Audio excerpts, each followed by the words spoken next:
Today on the Topping Show, Democrat donor charged with threatening to torture and kill Supreme Court justices. The Secret Service investigating Elon Musk after his tweet asking why are the assassins only going after Donald Trump. The White House continues to call Trump a threat to democracy even after multiple assassination attempts. Citizens are censored at a town hall when they bring the concern of the influx of migrants. Olive Garden sales will disappoint. Alaska Air to acquire Hawaiian Air for about $1.9 billion, and multiple beds are being recalled due to them breaking. All of that and much more on the Topping Show.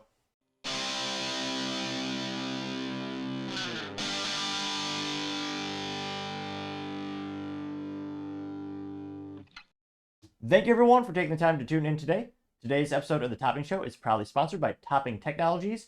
Topping Technologies is an IT value-added reseller and services company with a special proficiency in IT security. Heck, I see their founder at least twice a day. Gotta say, he's quite handsome and brilliant. He's me, you see, that's the joke. If you're an IT leader or business owner, you can reach out to the team at sales@toppingtechnologies.com. Also, trying to get to 4,000 subscribers by the end of the month.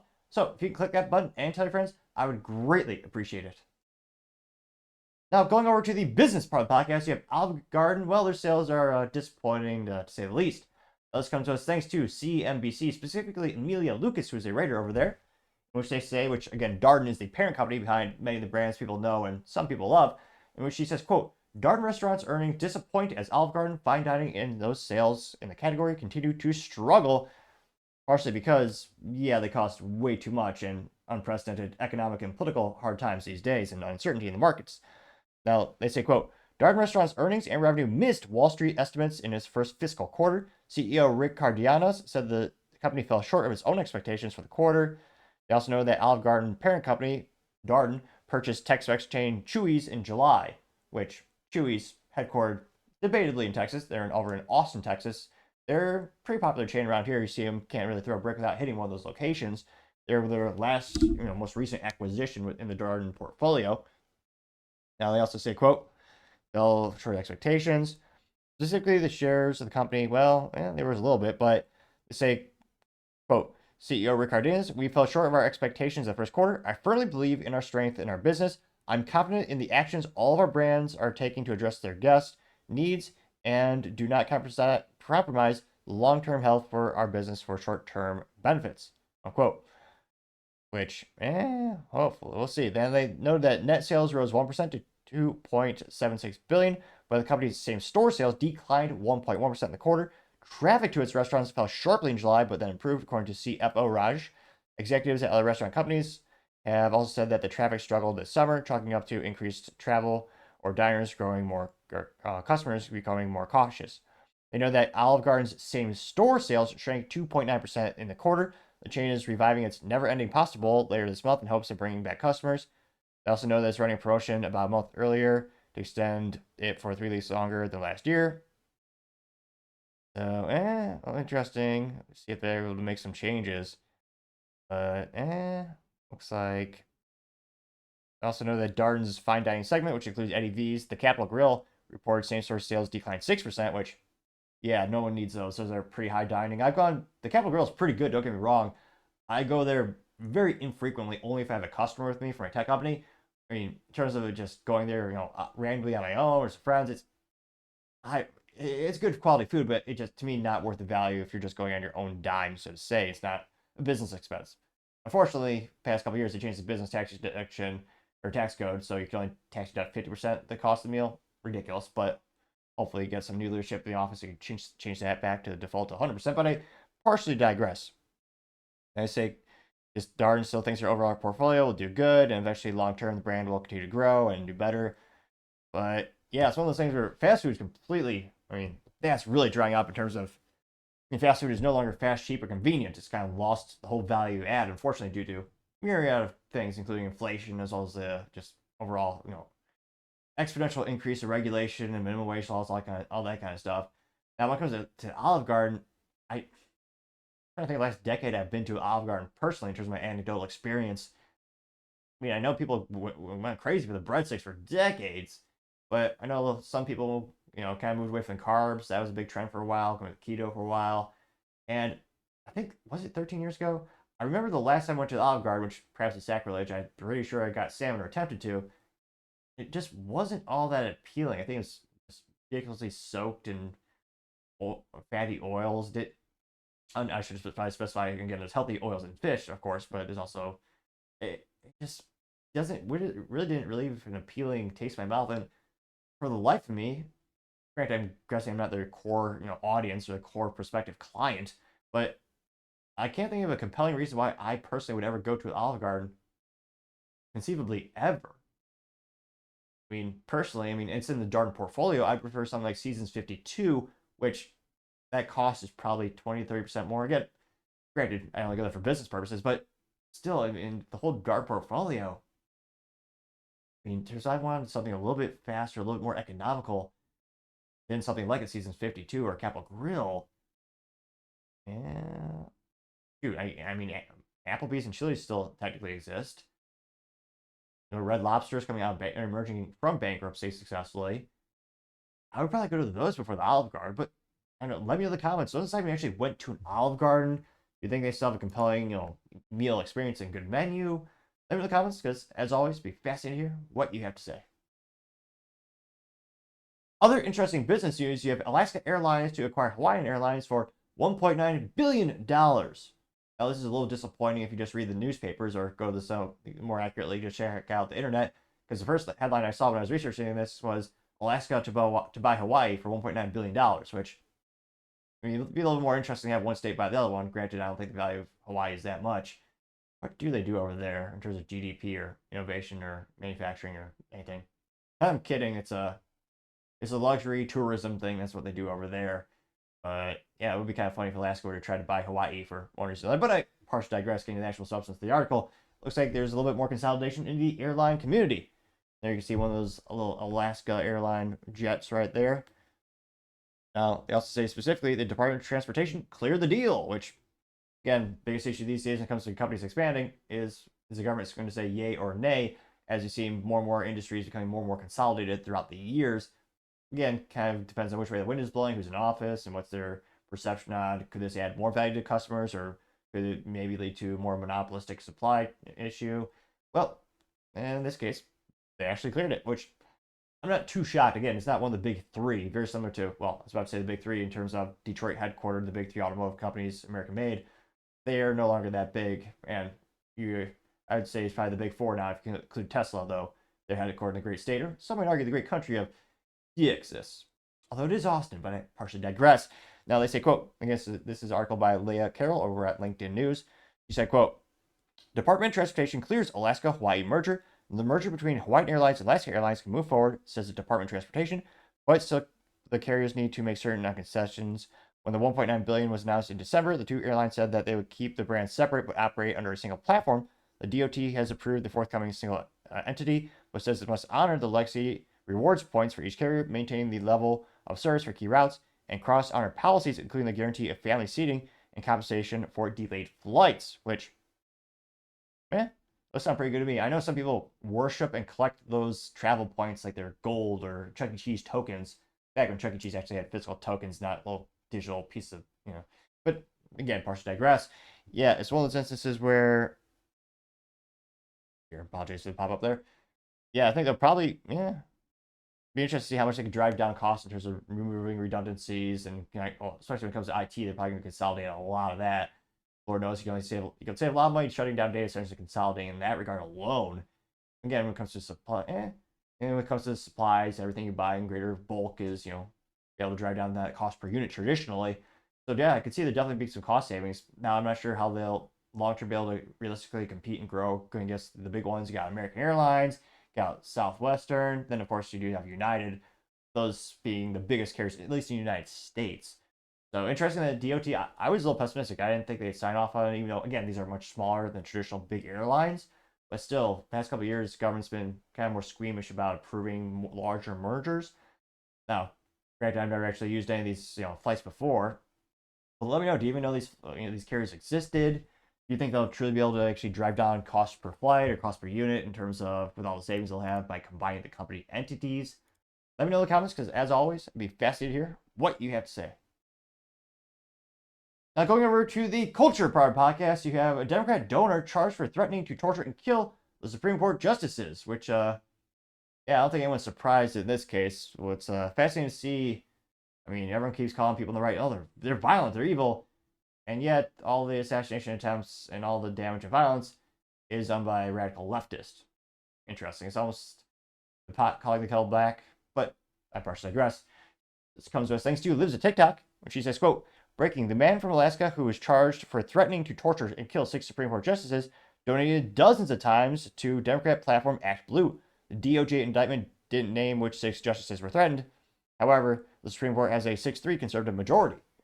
And here you can see all those donations. Yeah, 1, 2, 3, 4, 5, 6, 7, 8, 9, 10, 11, 12, 13, 14, 15, 16, 17, 18, 19, 20. And I think some people have it up to 30. Maybe this is just page 1. Now, this is from, let's see, Washington. It says, quote, Alaska man arrested for threatening U.S. Supreme Court justices and family members. Alaska man was arrested in Anchorage for allegedly threatening to injure and kill 6 Supreme Court justices and some of their family members. Oh yeah, little ADHD. Remember when was it Roberts 1 or 2 years ago? The police and the government allowed just a mob to gather outside his house. Yeah, was it or was it? No, it wasn't Roberts. What was it? It eludes me at the moment, but yeah, interestingly enough, it bounces loud on one side for a while. I'm surprised they even stopped this individual. Quite frank. They say, quote, according to the court documents between March 10, 2023 and July 16th, Anos Anastiaso, age 76, sent over 465 messages to the Supreme Court through a public website the court maintained. Geez, 465 messages? Jeez. Saying, quote, we allege that the defendant made repeated heinous attempts to murder and torture Supreme Court justices and their families to retaliate against them for decisions they disagree with. Said Attorney General Merrick P. Garland, our justice system depends on the ability of judges to make their decisions based on the law and not in fear. Our democracy depends on the ability of the public officials to do their jobs without fear of their lives or the safety of their families, unquote. Which, where was he? What was it? When they overturned Roe vs. Wade, there was so much. I mean, there was people protesting. Oh, Scalia outside his home. Where were the police? Where was the government then to protect him? Which again, obviously, you never want to trust the government to protect you, and I would never recommend that. But yeah, interesting. Now they appear to be doing something. Now they say, quote, beginning on January 4th, Anastasio's messages allegedly escalated to messages intended to threaten harm towards the victims. The messages contain violent, racist, and homophobic rhetoric, coupled with threats of assassination by torture, hanging, and firearms. I also say that, there we go. Anastasio was charged by indictment with 9 counts of making threats against the federal judges and 13 counts of making threats in interstate commerce. The defendant made his initial court appearance before the U.S. Magistrate Judge Kyle F. Rearson in the U.S. District of Court for the District of Alaska. If convicted, Anastasio faces a maximum penalty of 10 years in prison for each count of making threats against a federal judge, a maximum penalty of 5 years in prison for each count of making threats in interstate commerce. A federal court district judge will determine any sentence after considering U.S. sentencing guidelines and other statutory factors. Attorney General Garland and the U.S. Attorney S. Lane Tucker for District of Alaska made the announcement. Supreme Court of the United States Police Protective Intelligence is investigating the case with significant support from the U.S. Marshal Service and FBI Anchorage Field Office. Assistant U.S. Attorney Will Taylor for the District of Alaska is prosecuting this case, unquote. Which, yeah, I want to know why is the government actually doing something now? Now, didn't go as far as I thought. I got about 645,000 views and 11,000 likes. And one of the first comments coming from Craig Chamberlain saying, quote, this might be a good time to remind everyone that a vast majority of recent political violence has originated from the political left. Gained 180 likes, and fact check true. Paul Zupa also says, quote, the Democrat Party is a party of violence. It proves it once again. Gained 307 likes. Cash Loren says Democrats are weaponized lunatics. They know exactly what they're doing, and they say, a quote, and when they say a threat to democracy. Gained 33 likes. That's what every mainstream media in the White House keeps calling Trump. Are people really surprised that citizens are going to act based on that? Now you also have Democrat Media TM saying the Democrat violence is out of hand. Clearly, they have mental health crisis on their hands as well. Getting 49 likes. Playing on memes, a little disappointing. They did not, in fact, respond in meme form, but it was just text. But they say, quote, we can probably accurately guess which 6, getting 61 likes, which, yeah, obviously. Let's see here.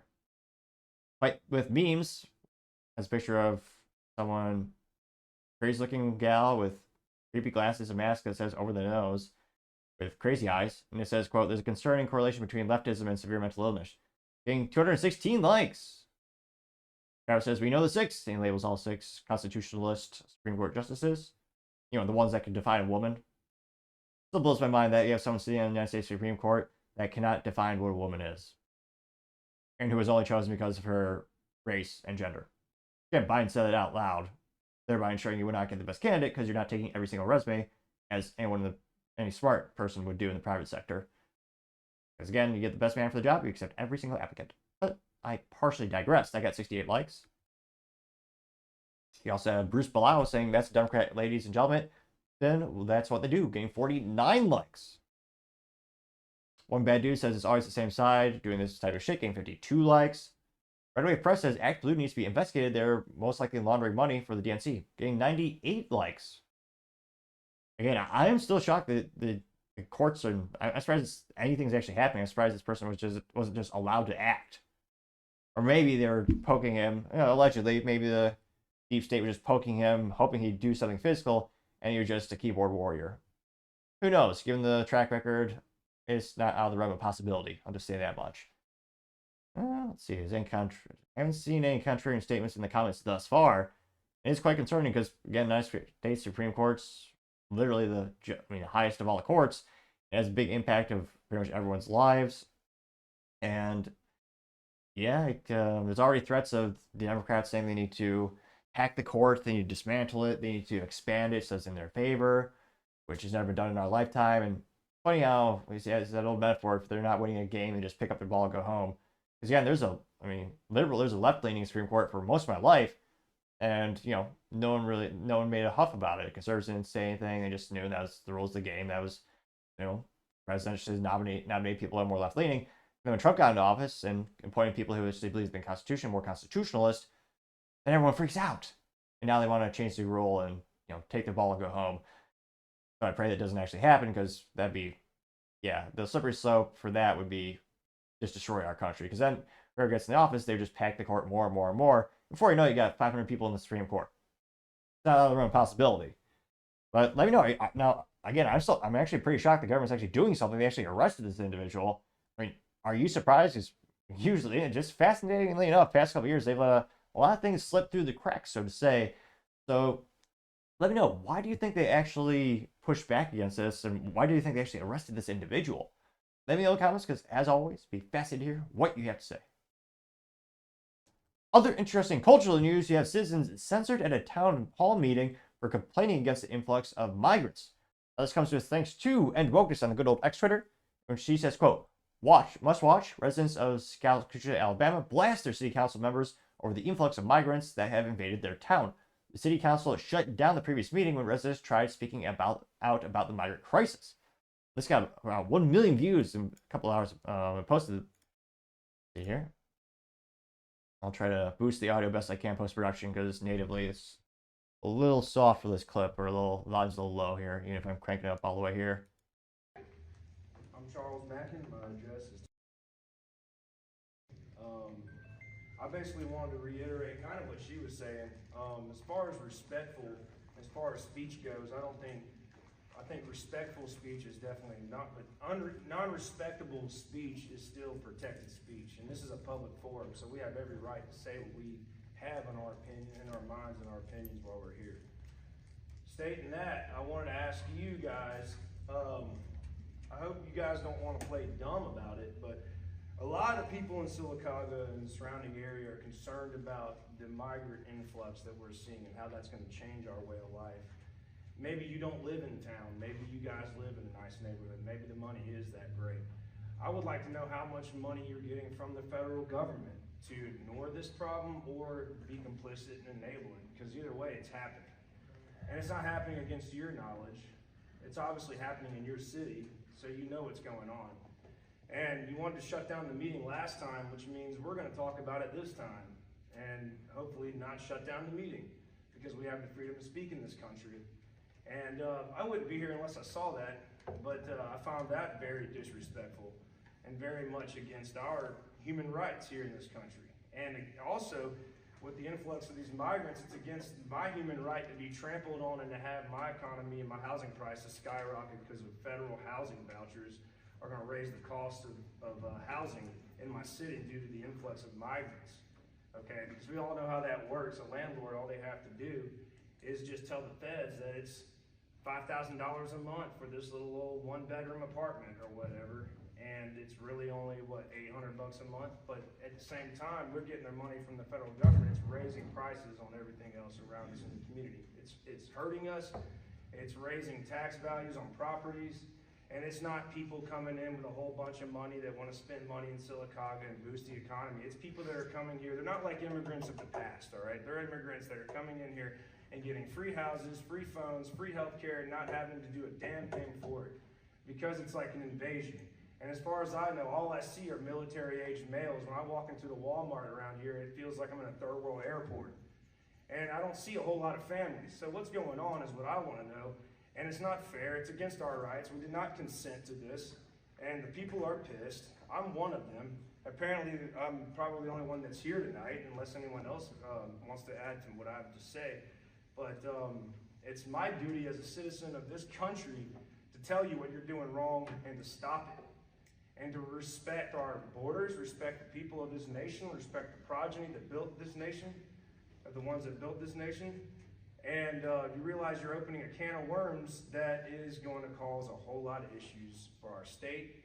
I've lived in other states, I've seen it, and you're gonna add to crime. You're gonna have different groups of people at odds with each other. It's not what you might think it is. In fact, it's the opposite of what they tell you it is. It's not always that great. And when you start having hotels and apartment complexes taken over by like-minded individuals and they all get together, you know, what are you going to do? You're going to stop that? If you can't stop that, then we're going to have to stop it. You understand? So I want something to be done about this, and it's going to be done. Whether it's you guys or someone else. Okay. All right. Thank you. Thank you. Yeah, there we go. They got 1 million views, and yeah, different times. It's it used to be, I mean, America used to be called a melting pot because everyone who came here would assimilate, and they all waved the American flag. They had pride in the founding fathers' ideals. I mean, there's a reason when my family came from Cuba, you'll never see any of us with a Cuban flag. No one's gonna be shilling for that. You know, Mr. Castro or his bastard son, alleged bastard son, Mr. Trudeau, over in the very oppressive country of Canada. Because again, you come here, you love America, you want the American opportunity, you should be working like hell to, you know, push and make a better life for yourself and your family and your friends. And yet, yeah, I really don't see a lot of assimilation anymore. We see a lot of other countries' flags when people come here, but that's one of the biggest differences we've seen in the past couple of years. Also, in terms of resource allocation, a lot of these cities simply can't sustain it. I mean, they have finite resources when it comes to, you know, public education, which granted I'm not a fan of, but also you have things like fire, police, and all those hire and have resources based on population, and they have budgets based on population. And when you just have these massive influxes, you just don't have it. Just the math doesn't add up. So I think you're going to see more and more people frustrated. And again, it used to be taboo. People wouldn't speak out about this. But when you see this big culture shift in the United States, especially the past couple of months, people are bringing up these things more and more. I'm also wondering, why the hell do we pay taxes when so much goes to other countries that people can't point to on the map, and people who don't work for a living? When if folks are really good at math or just, you know, basic math, I can't but think that'd be quite depressing, or maybe a revolution tomorrow. They figured out how much the government's stealing from you. I mean, just figure if you're in the upper income level in the United States, you work like hell, working $60, $70, $800 a week. Well, think the feds steal, tax 40%. Maybe your state takes 10%. That's just the income taxes. Then maybe another 8 to 10% on sales taxes. Then you have property tax, you have gasoline tax, electric tax, telecommunications tax. You have, still can't fathom or get over property tax, paying for something you already own. It's ridiculous to say the least. But then you have to register your car, so that's another tax onto that. You also have inheritance tax. You have capital gains tax. Kamala wants to have unrealized capital gains tax as well. And you have alcohol tax, tobacco tax. You have the NFA tax stamp from 1934 you still have to pay for. I mean, of every dollar we earn, how much is really ours at the end of the day? It's quite depressing if you take time to think about it. Now, going into the comments section, see one of the first ones coming from Wall Street Silver saying, quote, why are city councils trying to hide what they are doing with the Biden-Harris administration to flood these cities with illegal migrants? And 1,000 likes. Mr. Bigglesworth Memes says illegals are taking resources that should be made for citizens. Looks like he has a screenshot from the AF Post saying 8,000 Haitian immigrants to Springfield signed up for Medicaid over the past 3 years. Getting 208 likes. So it was not a meme, it was appreciated as an informative picture. Paul Zupa says, quote, why do residents pay their taxes when they're spent on illegals instead of residents? Getting 373 likes, which, yeah, that's a good question. Going down more and more, you have Malcolm Flex saying they need to be getting more vocal about this. Letting a city in the deep south be overrun by this is indicative of the plans they want to choke out small town America. Getting 283 likes. Also doesn't help with all the increased regulation. They shut down a lot of businesses and also force businesses to outsource, thereby destroying more and more small towns and communities. You have Nick J saying, I wonder how much these cities are being paid by the federal government to abandon their citizens, getting 204 likes. Hello, I'm Kelly Joe says, quote, Kamala is trying to remake America without American citizens, getting 160 likes. Let's see. Tyler says, why do citizens not have more power to hold their politicians and council members accountable, getting 96 likes? I'm not sure about the election cycle for that particular city or that specific area, but most positions I would think is a 1 year in terms of they get to, they're in office for a year before you actually run against them, or you primary them, or you try to recall them. There are mechanisms, but most people who work like hell and most people are productive usually don't go to the public sector and don't try to go into office. It's pretty expensive to run for a mayoral position, or just, it's not just time, it's also you have to spend money on campaigning, and it becomes a career, for better, I would argue, mostly for worse. So a lot of people don't want to do that. Just not worth their time or their headache. That is unfortunate because we need to change. We need more people who are business oriented, or so just balance a damn checkbook.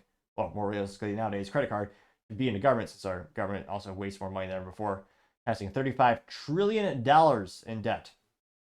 Ridiculous. I'm not sure where they're getting these facts from. They don't really give a resource link, but Billy the Goat says, quote, and I have no idea where this number is coming from. They claim, quote, it costs $450 billion a year to care for illegal aliens. The Democrats refuse to build a wall for $10 billion because it's too expensive. Getting 20 likes. Again, and then you have a picture of that one of the illegal aliens who, I forgot if he assaulted a couple of police officers and he was arrested. And he got out on bail for a couple, like next to nothing. He actually just flipped off the cameras. Completely lack of respect. Getting 20 likes. Rick Deneau says all across America this is happening, and 38 likes. Let's see. We also have Anthony Galley saying, quote, bust out of Michigan because people there voted for Whitmer D. Michigan will turn red real quick once everyone turns into Springfield. Getting 58 likes. Yeah, I think, and again, illegal aliens, and again, just having basically no legal immigration really isn't controversial. I think most of the people will contend with, being long and cumbersome and expensive in terms of the processing. But in terms of illegal immigration, I think that will be one of the biggest political topics. And culturally speaking, I think we're having more and more people becoming more vocal about it. And people are starting to realize, especially independents, people in the middle are starting to realize, well, when we don't have resource allocation to accommodate for these people coming here, they're not paying into the system. And you're just literally stealing resource allocation from people who are paying into the system, via sales taxes, income taxes, and all that kind of stuff. Although, sorry, little caveat there. In theory, everyone pays their sales tax when they buy things, depending on where you buy it. But yeah, I think more and more people are going to become more vocal about this. But and it will be a huge topic for the upcoming election. But let me know in the comments. Have you seen this in similar small towns? Do you think this trend will continue? And again, it's estimated between 11 and 20 million illegal aliens have crossed the border in the past 40 months. It's more than the population of most states.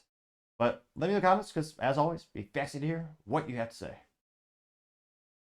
Going over to the political part of the podcast, there was the Secret Service investigating Elon Musk after his tweet questioning why the assassins are only going after Trump, and also showing us what the Secret Service really cares about as they allow more and more assassination attempts, with the recent one where someone brought an AK-47 onto a golf course that Trump was patroning.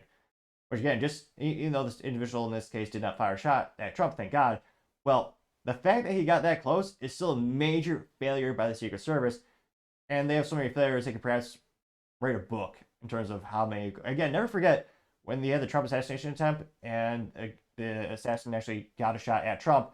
The Secret Service knew about the individual on the roof for minutes, and the official reason that they didn't have a counter sniper that occupied that roof that the attempted assassination was on, well, the head of Secret Service, the Pepsi gal, said, well, we can't have our folks on there because safety concerns because of the slope of the roof, which is mentally vacuous and obviously most likely a blatant lie because, again, that slope was basically nothing, and that slope was less gradient than the ones where the other Secret Service agents were on.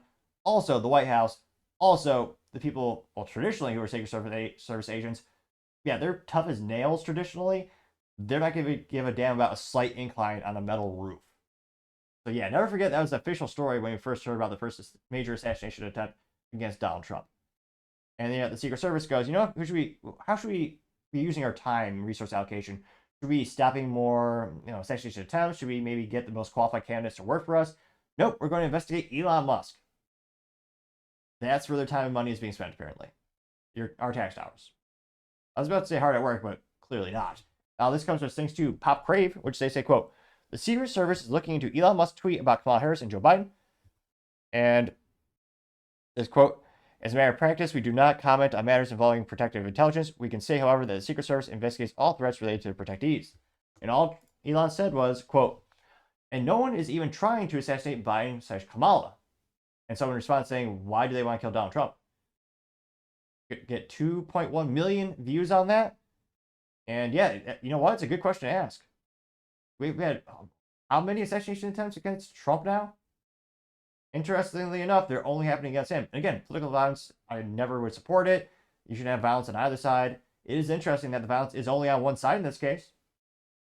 I mean, I think it does beg the question, why? Where are the real threats? And ironically, they keep calling Trump a threat to democracy. And yet, his policies when he was in office were actually the least controversial. And yeah, that actually was pretty in line with the Constitution for the most part. Obviously, I'm not a fan of the bump stock ban, and thank God the Supreme Court overturned that eventually. But still, that's where the Secret Service is going after these days. Now, got about 200,000 views and 7.3 thousand likes. One of the first comments coming from Tony says, oh, they about to get him getting 135 likes. Ari says Elon's mouth will truly get him in trouble sooner or later, getting 368 likes, which that's kind of par for the course. He says a lot of crazy shit on X Twitter. It's partially half the fun of the platform, just seeing what he's up to. I think the most controversial thing in his history in terms of physically having an impact on his life was when he famously said that he was going to take Tesla private at $420 per share and that he had acquired funding to make that happen. Yeah, it turns out he didn't. I think the fine by the SEC is $40 million, which our government surely pissed away on nothing important. And then I believe he had to step down from the board for a little while. That was a couple years back. Kathy says, now we know why he deleted it and quickly went to, it was a joke offense, getting 30 likes. Again, I'm not thinking, do you think that's very bombastic or aggressive for him to tweet?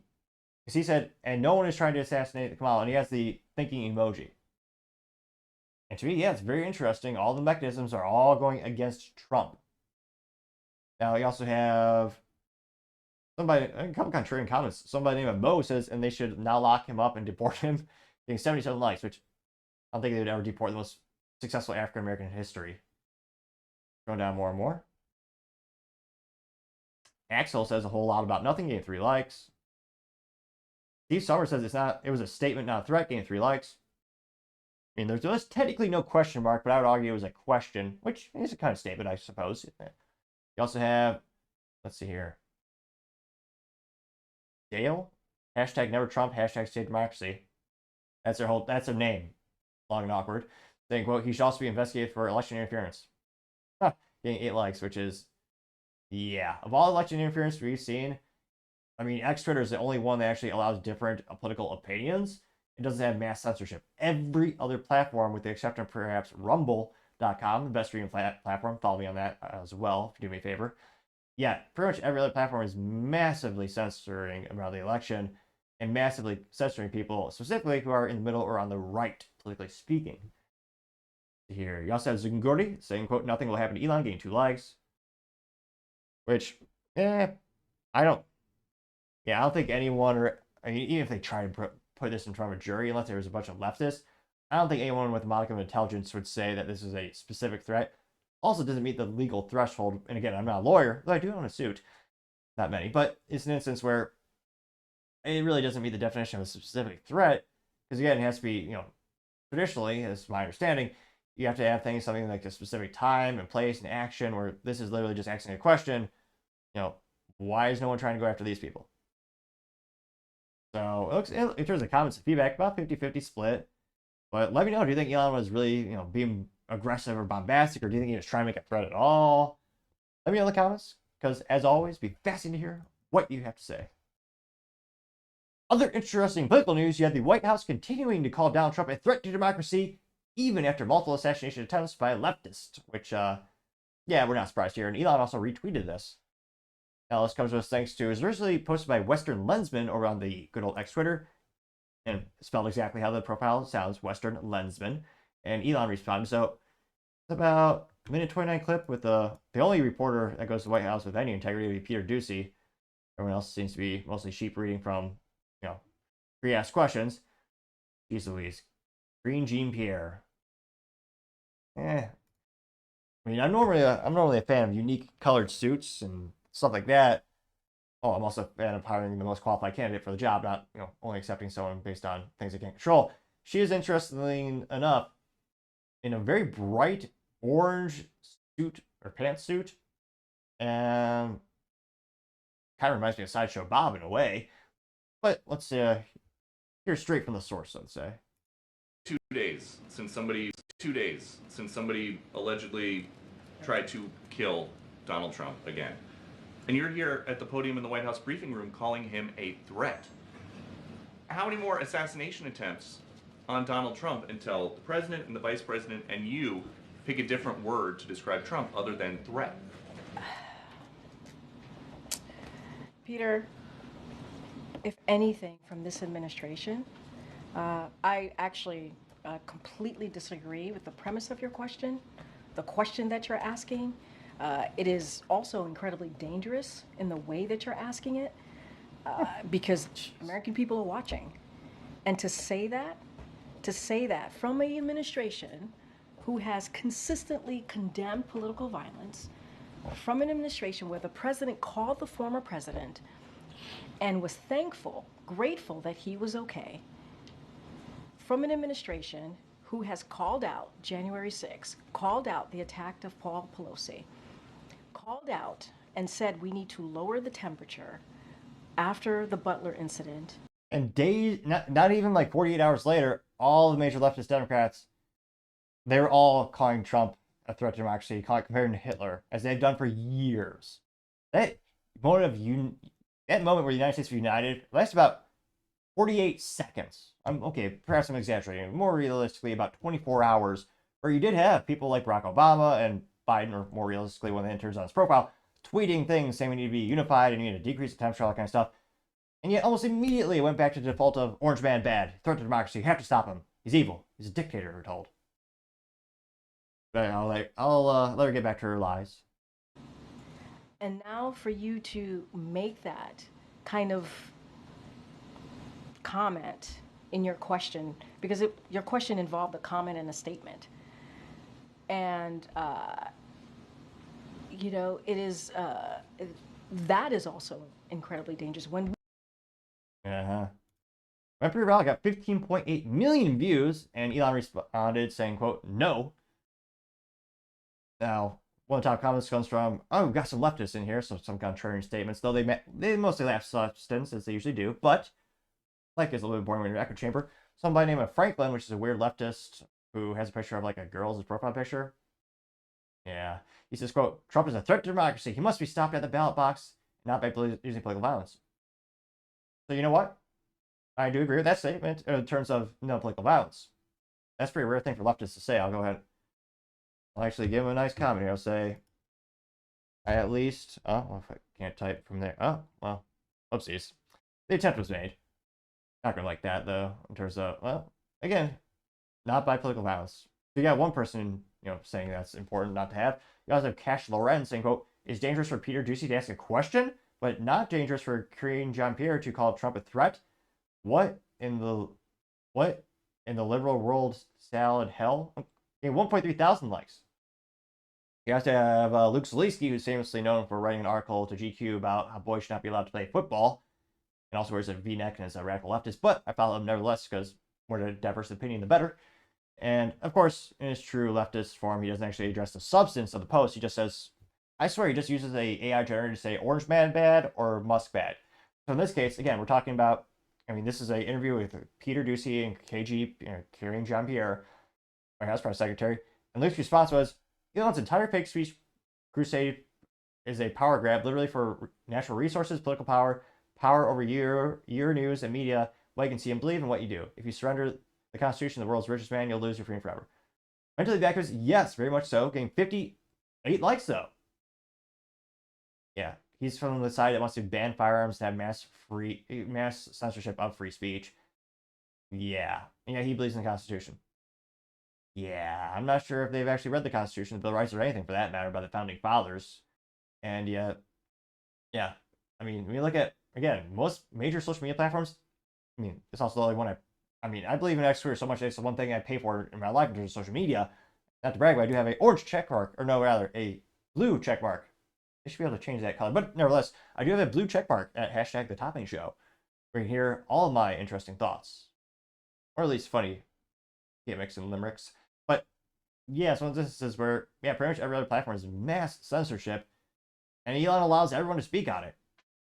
I mean, and yet Luke is saying, oh yeah, he wants censorship. He wants to control everything. No, I don't think so.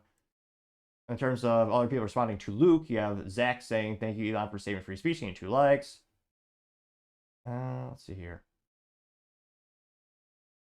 Prius, oh, this is funny. Gotta read this. Prius says, yeah, it sounds awesome. So weird, though, that you actually pay this same person for a blue little check mark. Seems quite counter to your blathering. I give him a like. Yeah, that's funny, because Luke does have a blue check mark. Here. Let's see here. Brett Wenger, give him a like here. He says, quote, and yet you're here, utilizing the platform to spread your BS. I've read your post. You like abortion and voting for Harris. Surrender the Constitution. You don't give a shit about the Constitution. It's just a progressive talking point to you. I bet you also want to ban guns, too. Got 5, but I'll give him 6. So you got 6 likes for that response to Luke. Now going back to the major comments section, you also have Libercrat Media TM saying, quote, in short, she knows it makes the regime look bad. She knows exactly what she's doing.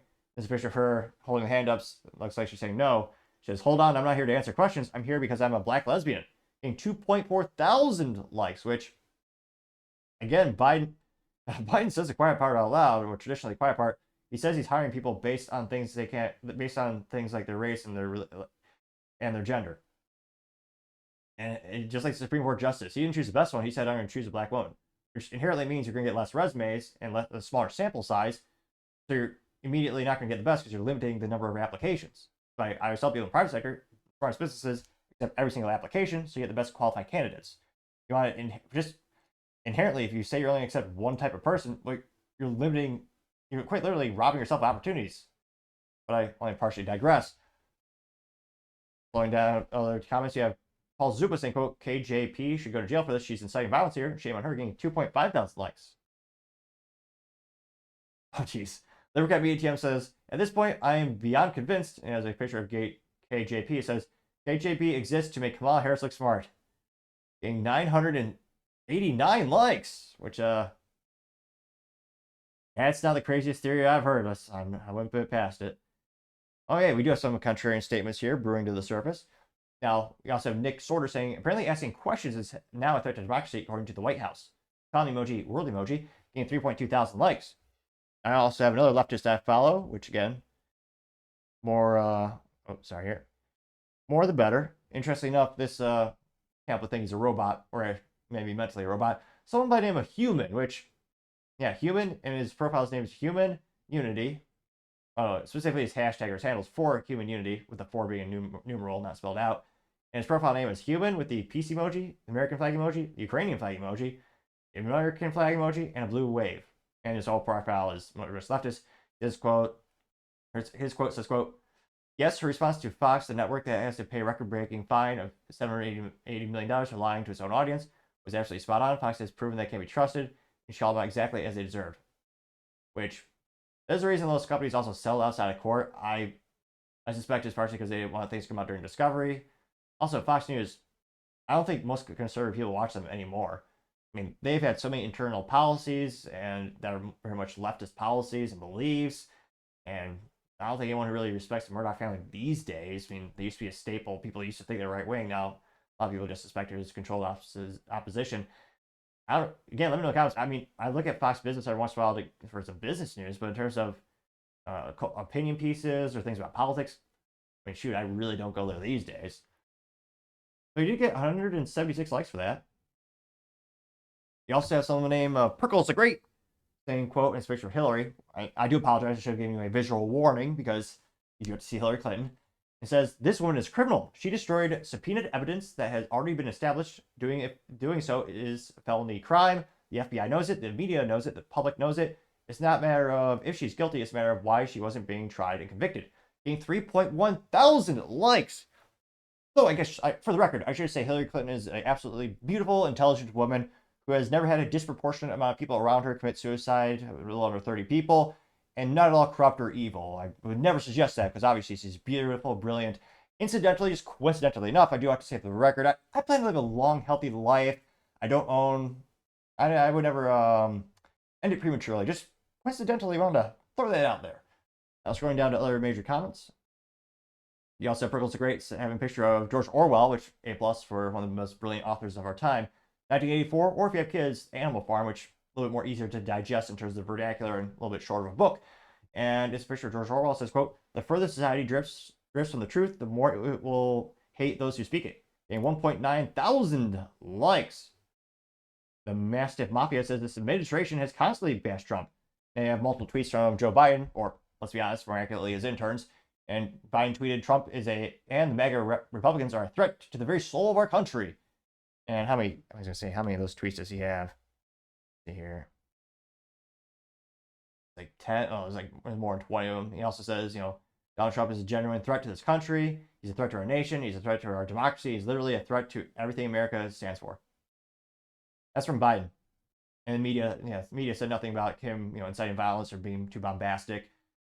And yeah, that got 1,000 likes. Scrolling down more and more. Let's see.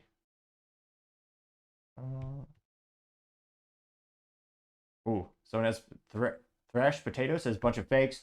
They are the most hateful clan of all time, or all of them. This picture of John Wilkes Booth about to assassinate Lincoln says when Democrats don't get their way, they get dangerous. Getting 1.8 thousand likes. Right Thinking has a picture of American flag upside down, signaling distress, getting 150 likes. Let's see, a couple memes of KGP. One Fish 2 says, quote, there's a difference between you're and you are. And there's a picture of, I forget who Trump's main gal was for the White House press secretary. It says, when you're shit. And then this picture of Just Bezos with the picture of KGP. It says, when you are shit. That got 811 likes. Dude. David Scullion says, do better KJP. It's a Photoshop picture of her working at McDonald's, unlike Kamala Harris. And she says, we want some lies with that. Getting 1.2 thousand likes. So, yeah, I don't think the White House will ever really turn down the temperature, so to say. Oh, wow, this got to look at this meme. Or this, it's just a picture of The Simpsons. Thick Shelled Egg says, nice orange suit, Sideshow Bob. And there's a picture of The Simpsons when Sideshow Bob was in an orange jumpsuit with, oddly enough, it's very similar hair to KGP. Getting 49 likes. Now, in terms of, will they ever actually ramp down their vernacular, how they're bombastically saying Trump is a threat to democracy or compared to Hitler pretty much all times a day? I don't think that will stop. I mean, I think it is one of those instances where, culturally speaking, it's pushing people to be more and more extreme. From a legal definition, it's not inciting violence. Unless if Trump says anything controversial, then that is. But the average person, no, I don't think again, I'm not a lawyer, but I don't think it would fall under that legal standing. But again, they get votes because of this. They raise money off this vernacular. I mean, look at the comments. There are some leftists who 110% agree with KGP in the White House. So I don't think they'll actually stop. I mean, they stopped for one day after Trump was an assassination attempt. Then the second day after that, all the conspiracy theories saying it wasn't happened or Trump planned it. even though at the time Trump was way ahead in the polls, it made no sense for him to actually do that tactically. But I partially digress. Let me know, do you think, maybe you're more optimistic than myself, do you think they'll pull back on this vernacular? Do you ever think we'll go back to the days where we had a little bit more decorum between the presidential candidates? Or do you think just you see that more cultural and political shift? Let me know in the comments, because as always, be fascinated to hear what you have to say. Now, going over to the business blunder of the day, you have nearly 138,000 beds being recalled because they break during use. Now, this comes to us thanks to the Associated Press, which is somehow still in business. I think it might be almost 1% of the whole network traffic these days. Let me partially exaggerate.